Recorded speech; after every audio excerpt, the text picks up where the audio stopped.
Agroforestry has been a tradition in Mount Elgon.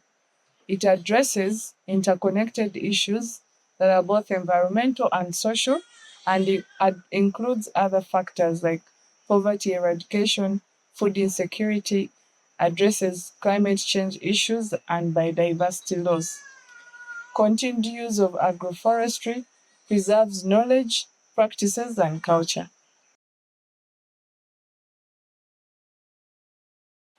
On my land, What degree? I have different types of trees. I have trees for fruits, like mangoes, avocados, guavas, and the rest. Then I have shady trees,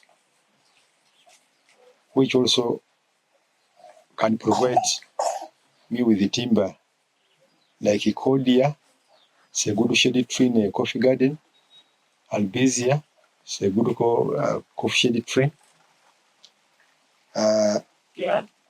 Besides providing shade, I can get timber from it and fuel wood. Right. The trees are really important for my family because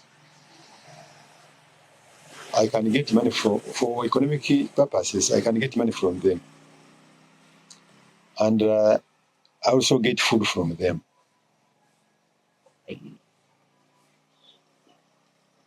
And medicine from them. Yeah.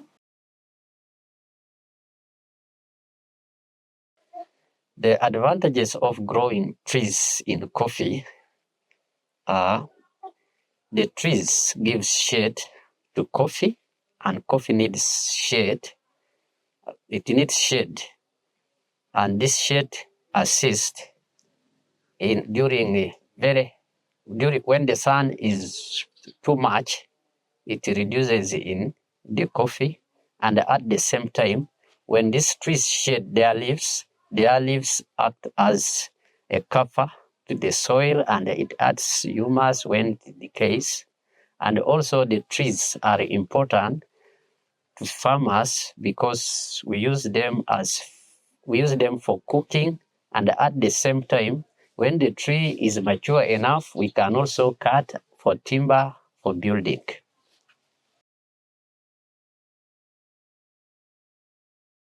Our fathers used to tell us that coffee needs a shade tree, and also through extension workers. So the information about tree growing, we get this information from extension workers, that is from the government. They also emphasize that trees must be planted to conserve the environment.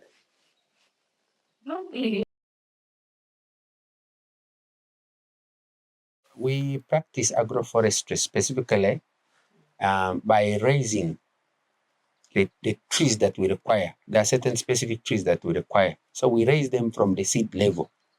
We buy the seed, then we raise it through a nursery. Then the percentage of tree cover, the number of trees I prefer to have in my garden, should be about 40%. The way I practice agroforestry, I have to put up my own seed beds and then begin planting the trees in my gardens. Like I've planted trees in coffee gardens for shade. I also make a seed bed for coffee to extend my fields to have more coffee. Like at the moment, I have seedlings of around 4,000 seedlings, which I will have to transplant when the rains begin this season.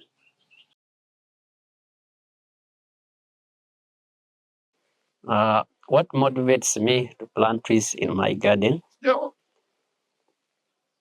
Like at the moment, because previously I'd said that trees acts as a shade trees for coffee, not only in coffee, We also plant trees, not in coffee gardens alone.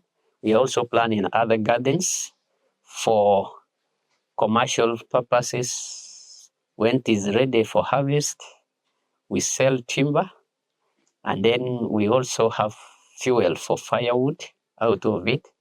And then our local building also, we use some poles to use for building houses.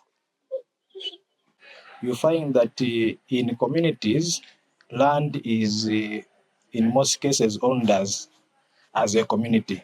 So you find that a youth maybe wants to do practice agroforestry, but the parents will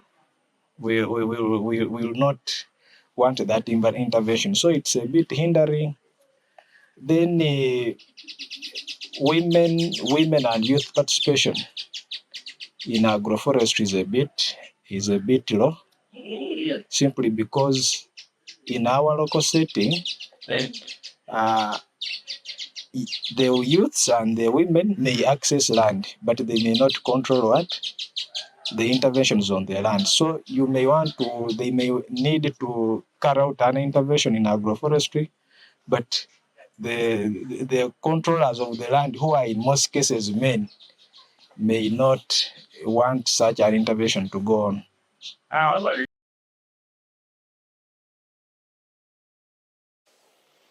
When it comes to agroforest, as I've told you in the past that our men used to be forefront, but nowadays we as women we are now even more than men, because we have known a lot.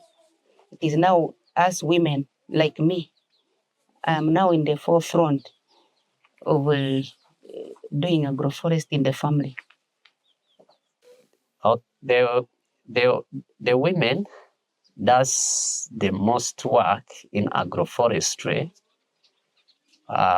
Likewise also to men, but women does it more, because most of the advantages of the trees is that because they use firewood as a fuel, so they feel if they have enough trees, they can have more firewood. So the main decision at first was being taken by our husbands. But now we have learned a lot. Like now we have come because we have been taught by organizations like now this one. So now men have accepted us to be part of it. We all now share about agroforest as women and men, me and my husband as a family, and also children who are grown up.